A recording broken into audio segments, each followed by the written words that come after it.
Hello മക്കളെ, അപ്പോൾ 7ാം ക്ലാസ്സുകാരെ സംബന്ധിച്ചിടത്തോളം ഒരു പുതിയ അപ്ഡേഷൻ ആണ്. നിങ്ങൾക്ക് ടെക്സ്റ്റ് ബുക്ക് ഈ വർഷം മൊത്തത്തിൽ മാറുകയാണ് അല്ലേ. അപ്പോൾ എല്ലാ സബ്ജക്റ്റിനും തന്നെ പുതിയ പുതിയ ടെക്സ്റ്റ് ബുക്ക് വരികയാണ്. അപ്പോൾ ടെക്സ്റ്റ് ബുക്ക് വന്നുകൊണ്ടിരിക്കുന്നുള്ളൂ, കംപ്ലീറ്റ് ടെക്സ്റ്റ് ബുക്ക് നമുക്ക് വന്നിട്ടില്ല. അപ്പോൾ സോഷ്യൽ സയൻസിൻ്റെ ടെക്സ്റ്റ് ബുക്കിൻ്റെ കാര്യത്തിൽ പുതിയൊരു അപ്ഡേഷൻ വന്നിരിക്കുകയാണ്. അപ്പം എന്തൊക്കെയാണ് മിസ്സേ മാറ്റങ്ങളോട് കൂടി വന്നിരിക്കുന്നത് എന്ന് അറിയാനായിട്ട് നിങ്ങൾക്കൊരു ക്യൂരിയോസിറ്റി കാണും.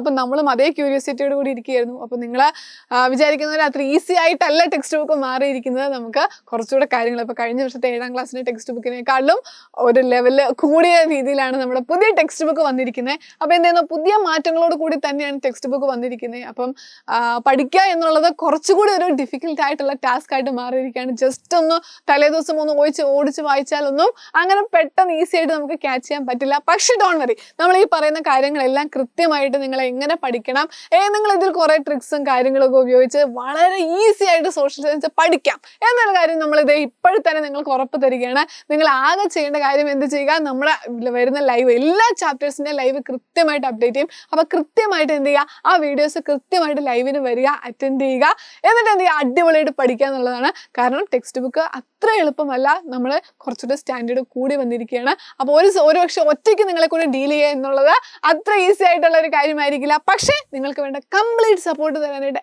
എജുപോർട്ട് ഇവിടെ റെഡിയാണ്. Okay, yes. അപ്പോൾ എന്താണ് ഈ ടെക്സ്റ്റ് ബുക്കിൽ വന്ന മാറ്റങ്ങൾ എന്ന് അറിയാനായിട്ട് നിങ്ങൾക്കൊരു ക്യൂരിയോസിറ്റിയില്ലേ? യെസ്, അപ്പം നമുക്ക് നോക്കാം എന്താണ് ആ മാറ്റങ്ങൾ എന്ന് നോക്കാം. ആദ്യത്തെ 2 ചാപ്റ്റേഴ്സിന് ഓക്കെ, അപ്പോൾ ഏകദേശം ചാപ്റ്റേഴ്സ് ഏതൊക്കെയാണ് എന്നുള്ള കാര്യങ്ങളൊക്കെ വന്നു. അപ്പം ഉടനെ തന്നെ സ്കൂളുകളിലേക്ക് നമ്മുടെ ടെക്സ്റ്റ് ബുക്ക് എത്തും. ഓക്കെ, അപ്പോൾ അതിന് മുമ്പ് എന്തൊക്കെയാണ് മിസ്സേ സോഷ്യൽ സയൻസിൻ്റെ ടെക്സ്റ്റ് ബുക്കിൽ വന്നിരിക്കുന്ന മാറ്റങ്ങൾ? ആദ്യത്തെ 2 ചാപ്റ്റേഴ്സിൽ നമ്മൾ പഠിക്കുന്ന മിഡീവൽ ഇന്ത്യയെക്കുറിച്ചാണ്. Okay, first chapter medieval India, second chapter വരുന്ന medieval India cultural movements. Okay, അപ്പോൾ നമുക്ക് നമ്മുടെ ഒരു 9ാം ക്ലാസ്സിലും ഒക്കെ വരുന്ന ഒരു ലെവലിലേക്ക് ഒക്കെ 9ാം ക്ലാസ്സിലൊക്കെ പഠിക്കുന്നതിൻ്റെ ഒരു ബേസിക് സാധനം തന്നെയാണ് നിങ്ങളിപ്പോൾ 7ാം ക്ലാസ്സിൽ പഠിക്കുന്നത്. അപ്പോൾ അത്യാവശ്യം നല്ല രീതിയിലൊരു ബേസിക്സ് കിട്ടുന്ന രീതിയിലാണ് ടെക്സ്റ്റ് ബുക്ക് വന്നിരിക്കുന്നത്. അപ്പോൾ അതുകൊണ്ട് വളരെ ഈസി ആയിട്ട് നിങ്ങൾക്ക് കുറേ അധികം കാര്യങ്ങളൊക്കെ വെറും ഒരു 7ാം ക്ലാസ്സുകാരല്ല. അപ്പോൾ 7ാം ക്ലാസ് കഴിയുമ്പോഴത്തേനും നിങ്ങൾ വേറൊരു ലെവലിലേക്ക് എത്തും. അപ്പോൾ അത്രയും നല്ല സ്റ്റാൻഡേർഡ് ടെക്സ്റ്റ് ബുക്കാണ് 7ാം ക്ലാസ്സിൽ സോഷ്യൽ സയൻസിലൊക്കെ വന്നിരിക്കുന്നത്. പക്ഷേ എന്ത് ചെയ്യണം, നിങ്ങൾക്ക് സപ്പോർട്ട് ആവശ്യമാണ് നിങ്ങളെ കൊണ്ട്. കാരണം പെട്ടെന്ന് ഒരു ഇത്ര ഹൈ ലെവൽ സാധനം വരുമ്പോഴത്തേനും നമ്മൾ എങ്ങനെ പഠിക്കണം മിസ്, ഇതെല്ലാം കൂടെ എങ്ങനെ പഠിക്കും? പ്രത്യേകിച്ച് സോഷ്യൽ സയൻസിൻ്റെ ടെക്സ്റ്റ് ഒക്കെ ആകുമ്പോൾ എന്താ കുറേ ഇങ്ങനെ എസ്സേ പോലെ കിടക്കുക. കാണുമ്പോൾ തന്നെ നിങ്ങൾക്ക് എന്ത് ചെയ്യും, വായിക്കാൻ തോന്നില്ല, പഠിക്കാൻ തോന്നില്ല, എക്സാം എഴുതാൻ തോന്നാതിരിക്കാൻ പറ്റില്ല, എക്സാം എഴുതണം. പക്ഷെ എങ്ങനെ പഠിക്കും എന്നൊരു കൺഫ്യൂഷൻ ആയിരിക്കും. ബട്ട് ഡോൺ വറി, ഓക്കെ, എങ്ങനെ പഠിക്കണം, എന്ത് പഠിക്കണം, ഓക്കെ എന്നുള്ള കാര്യങ്ങളെക്കുറിച്ചെല്ലാം കൃത്യമായിട്ട് നിങ്ങൾക്ക് വേണ്ട കാര്യങ്ങൾ വേണ്ട സമയത്ത് വേണ്ട രീതിയിൽ തന്നെ തരും. ആകെ ചെയ്യേണ്ട കാര്യം എന്ത് ചെയ്യുക, നമ്മുടെ ലൈവ് കൃത്യമായിട്ട് കാണുക, നിങ്ങൾ എന്ത് ചെയ്യുക, അതനുസരിച്ച് പഠിക്കുക എന്നുള്ളതാണ്. അപ്പോൾ ആദ്യത്തെ 2 ചാപ്റ്റർ മിഡീവൽ ഇന്ത്യയെ കുറിച്ച് പഠിച്ചു. ദെൻ 3rd ചാപ്റ്ററും 4th ചാപ്റ്ററും എന്താണെന്ന് അറിയാവോ? നമ്മുടെ ഇന്ത്യൻ കോൺസ്റ്റിറ്റ്യൂഷനെ കുറിച്ചാണ്. ഓക്കെ, അപ്പോൾ നോക്കാം, നമ്മൾ പൊളിറ്റിക്സ് എന്നൊക്കെ പറയും, നിങ്ങൾ ഓർത്തിരിക്കുന്ന കാര്യം ജസ്റ്റ് ഒന്ന് മനസ്സിലാക്കിയാൽ മതി. ഇന്ത്യൻ ഭരണഘടനയെ കുറിച്ചുള്ള കാര്യങ്ങളാണ്. അപ്പോൾ കോൺസ്റ്റിറ്റ്യൂഷൻ എന്താണ്, അതിലേക്കുള്ള പാത്ത് ആൻഡ് ഗൈഡിലേക്ക് from injustice to justice. Okay, അതായത് നമ്മുടെ ഭരണഘടന വരുന്ന കുറച്ച് നിയമങ്ങൾ, നിയമവശങ്ങളെ കുറിച്ചും അങ്ങനെയുള്ള കാര്യങ്ങളെ കുറിച്ചൊക്കെ ആയിരിക്കും പഠിക്കാനായിട്ടുള്ളത്. അപ്പം ഇവിടെ കുറച്ച് കാര്യങ്ങൾ നിങ്ങൾ എന്ത് ചെയ്യണം, കാണാതെ ഇങ്ങനെ പഠിക്കേണ്ടതായിട്ട് വരും. അപ്പോൾ എന്ത് ചെയ്യുക, അതും കാണാതെ എല്ലാം കൂടെ പഠിച്ചിരുന്ന് ഓർത്തിരിക്കാൻ പറ്റില്ല. അപ്പോൾ നമ്മൾ എന്ത് ചെയ്യും, അവിടെ നിങ്ങൾക്ക് വേണ്ട ട്രിക്സും കാര്യങ്ങളും നമ്മൾ കൊണ്ടുവരും. അപ്പോൾ ആ ട്രിക്സ് അനുസരിച്ച് പഠിച്ചാൽ മതി. അപ്പോൾ നമ്മളിത് കൃത്യമായിട്ട് ഈ കാര്യങ്ങളൊക്കെ പഠിക്കും. ഓക്കെ, അപ്പോൾ വളരെ ഈസി ആയിട്ട് ഈ 2 ചാപ്റ്ററും ഡീൽ ചെയ്യാം എന്നുള്ള കാര്യം എന്ത് ചെയ്യുന്നുണ്ട്, എജുപോർട്ട് നിങ്ങൾക്ക് ഉറപ്പ് തരുന്നു. ദെൻ നെക്സ്റ്റ് നമ്മൾ എന്ത് ചെയ്യുന്നുണ്ട്, അടുത്ത 2 ചാപ്റ്ററിലോട്ട് കിടക്കുമ്പോൾ എന്ത് ചെയ്യുന്നുണ്ട്, ആ കുറച്ച് ജോഗ്രഫി പോലെയാണ്. ഓക്കെ, അപ്പോൾ കുറച്ച് ആൾക്കാരെ സംബന്ധിച്ച് കുറച്ചുകൂടെ ഇൻട്രസ്റ്റിംഗ്, എർത്തിനെ കുറിച്ച് പഠിക്കുക, എർത്തിലുള്ള കാര്യങ്ങളെ കുറിച്ചൊക്കെ പഠിക്കുക എന്നുള്ള കുറച്ചുകൂടെ ചിലപ്പോൾ ഇൻട്രസ്റ്റിംഗ് ആയിരിക്കും. അപ്പോൾ 5th ചാപ്റ്റർ വരുന്നത് അവർ എർത്ത് എന്നാണ്. ആൻഡ് 6th ചാപ്റ്റർ വരുന്ന ഇന്ത്യൻ സബ് കോണ്ടിനെന്റ്. ഓക്കെ, ഇത് രണ്ടെണ്ണമാണ് ഇത് 5th ആൻഡ് 6th ചാപ്റ്ററിൽ നമ്മൾ വരുന്നത്. ഓക്കെ, അപ്പോൾ കഴിഞ്ഞ വർഷത്തെ 7ാം ക്ലാസ്സിൻ്റെ ടെക്സ്റ്റ് ബുക്ക് എടുത്ത് നോക്കിയാൽ നിങ്ങൾ കാണാം, ആദ്യത്തെ 6 ചാപ്റ്റേഴ്സ് ഇതൊന്നുമല്ല, ഇത്രയധികം കാര്യങ്ങളൊന്നും ഇല്ലായിരുന്നു. പക്ഷേ ഈ വർഷത്തെ 7ാം ക്ലാസ് കംപ്ലീറ്റ് മാറുകയാണ്. അപ്പോൾ എന്ത് ചെയ്യുന്നുണ്ട്, കുറച്ചുകൂടെ ലെവൽ കൂടിയ രീതിയിൽ തന്നെ നിങ്ങൾക്ക് പഠിക്കാനായിട്ടുണ്ട്, കുറച്ചുകൂടെ കാര്യങ്ങൾ പഠിക്കാനായിട്ടുണ്ട്.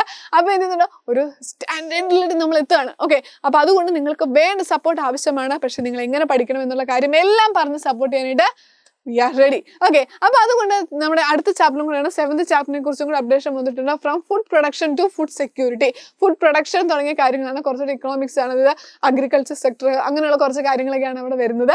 ഓക്കെ, അപ്പം ഏകദേശം ടെക്സ്റ്റ് ബുക്കിനെ കുറിച്ച് നമുക്കൊരു ഐഡിയ കിട്ടി, ഏതൊക്കെ ചാപ്റ്റേഴ്സ് ആണ് വരുന്നത് എന്നുള്ളതെല്ലാം നമുക്കൊരു ഐഡിയ കിട്ടിയിട്ടുണ്ട്. അപ്പോൾ നിങ്ങളെ പഠിപ്പിക്കാൻ വേണ്ടി നമ്മളിവിടെ റെഡി ആയിരിക്കുന്നു. ആദ്യത്തെ 2 ചാപ്റ്റേഴ്സ് നിങ്ങൾക്ക് ഓൾറെഡി PDF നോട്ട്സ് നമുക്ക് നോക്കിയാൽ നിങ്ങൾക്ക് അവൈലബിൾ ആണ്. ഓക്കെ, അപ്പോൾ ഡോണ്ട് വറി, അതൊക്കെ നമ്മളിവിടെ സെറ്റാക്കി റെഡിയാക്കി ആദ്യത്തെ 2 ചാപ്റ്റേഴ്സ് ഒക്കെ റെഡി ആയിക്കൊണ്ടിരിക്കുകയാണ്. ചെയ്യുന്നതാണ്. അപ്പോൾ ഡോണ്ട് വറി, നിങ്ങൾ ആകെ ചെയ്യേണ്ട കാര്യം എന്താണ് ചെയ്ത് ഈ ചാനൽ സബ്സ്ക്രൈബ് ചെയ്യുക. ഓക്കെ, അപ്പോൾ ചിലപ്പോൾ നിങ്ങളുടെ ചില ഫ്രണ്ട്സിന് അറിയത്തില്ലായിരിക്കും. അപ്പോൾ 7ാം ക്ലാസ്സിലെ ടെക്സ്റ്റ് ബുക്കിൽ സോഷ്യൽ സയൻസിൽ ഇങ്ങനെ അപ്ഡേഷൻ വന്നിട്ടുണ്ട്, ചാപ്റ്റേഴ്സ് ഒക്കെ വന്നിട്ടുണ്ട് എന്നുള്ള കാര്യമൊക്കെ എന്ത് ചെയ്യുക, നിങ്ങളുടെ ഫ്രണ്ട്സിനോട് പറയുക. നിങ്ങൾക്ക് അറിയത്തില്ലാത്ത നിങ്ങളറിഞ്ഞു നിങ്ങളുടെ ഇതിനെക്കുറിച്ച് അറിയാത്ത നിങ്ങളുടെ ഫ്രണ്ട്സ് കാണും. അപ്പോൾ അവർക്ക് എന്ത് ചെയ്യുക, നിങ്ങൾ ചാനൽ ഷെയർ ചെയ്ത് കൊടുക്കുക. എന്നിട്ട് അവരോട് പറയുക ചാനൽ സബ്സ്ക്രൈബ് ചെയ്യുക. ആൻഡ് ദെൻ താഴെ കാണുന്ന നമ്മൾ എന്ത് ചെയ്യുക, നമ്മുടെ വാട്സ്ആപ്പ് കമ്മ്യൂണിറ്റി ഗ്രൂപ്പിൽ ജോയിൻ ചെയ്യുക. നിങ്ങൾക്ക് ഇപ്പോൾ ടെക്സ്റ്റ് ബുക്കിൽ നിങ്ങൾ കാണുന്ന എസ്സേ പോലുള്ള നോട്ടൊന്നുമില്ല, വളരെ ഇൻട്രസ്റ്റിംഗ് ആയിട്ട് ട്രിക്സ് കാര്യങ്ങളെല്ലാം വെച്ചിട്ട് അടിപൊളിയായിട്ടുള്ള എന്ത് ചെയ്യുന്ന PDF നോട്ട്സ് എല്ലാം നിങ്ങൾക്ക് അവിടെ അവൈലബിൾ ആയിരിക്കും. അപ്പോൾ എന്ത് ചെയ്യുക, കൃത്യമായിട്ട് ചാനൽ ഫോളോ ചെയ്യുക, കൃത്യമായിട്ട് ലൈവുകൾ കറക്റ്റായിട്ട് കാണുക. അങ്ങനെയെങ്കിൽ നമ്മൾ എന്ത് ചെയ്യും, 7ാം ക്ലാസ്സിലെ സോഷ്യൽ സയൻസ് അടിപൊളിയാക്കി മാറ്റും. ഓക്കെ, അപ്പോൾ 7ാം ക്ലാസ്സിലെ സോഷ്യൽ സയൻസ് അടിപൊളിയാക്കി മാറ്റാനായിട്ട് റെഡി ആണെങ്കിൽ ഓക്കെ, ഇപ്പോൾ ടെക്സ്റ്റ് ബുക്ക് കണ്ടു, കാര്യങ്ങളെക്കുറിച്ച് ഏകദേശം ഒരു ധാരണ വന്ന് കാണും. ഇനി ടെക്സ്റ്റ് ബുക്കിലെ കാര്യങ്ങളും കൂടെ കാണുമ്പോൾ നിങ്ങൾക്ക് ഏകദേശം നിങ്ങളുടെ കിളി പോകുന്ന ഒരു അവസ്ഥയിലാകും. അപ്പോൾ അതുകൊണ്ട് ആദ്യമേ ഉറപ്പ് തരികയാണ്, നിങ്ങൾക്ക് വേണ്ട കാര്യങ്ങൾ നിങ്ങൾക്ക് വേണ്ട രീതിയിൽ നിങ്ങൾക്ക് എങ്ങനെ പഠിക്കണോ ആ രീതിയിലേക്ക് എന്ത് ചെയ്യുന്നുണ്ട്, നിങ്ങൾക്ക് എത്തിച്ചു തരാനും നിങ്ങളെ പഠിപ്പിക്കാനും നമ്മളിവിടെ റെഡിയാണ്. അപ്പോൾ നമുക്ക് ആ കോൺഫിഡൻസ് ഉണ്ട്. ആകെ എന്ത് ചെയ്യുക, നമ്മൾ എല്ലാ സപ്പോർട്ടും തരാൻ റെഡിയാണ്. നിങ്ങൾ ഞങ്ങളുടെ കൂടെ നിൽക്കുക. അപ്പോൾ എന്ത് ചെയ്യുക, ചാനൽ സബ്സ്ക്രൈബ് ചെയ്യുക, മാക്സിമം നിങ്ങളുടെ ഫ്രണ്ട്സിന് ഷെയർ ചെയ്ത് കൊടുക്കുക. ഓക്കെ, ദെൻ എന്ത് ചെയ്യുക, അടിപൊളിയായിട്ട് നമ്മൾ ഈ വർഷത്തെ 7ാം ക്ലാസ്സിൽ സോഷ്യൽ സയൻസ് സെറ്റ് ആക്കും. Okay, then thank you.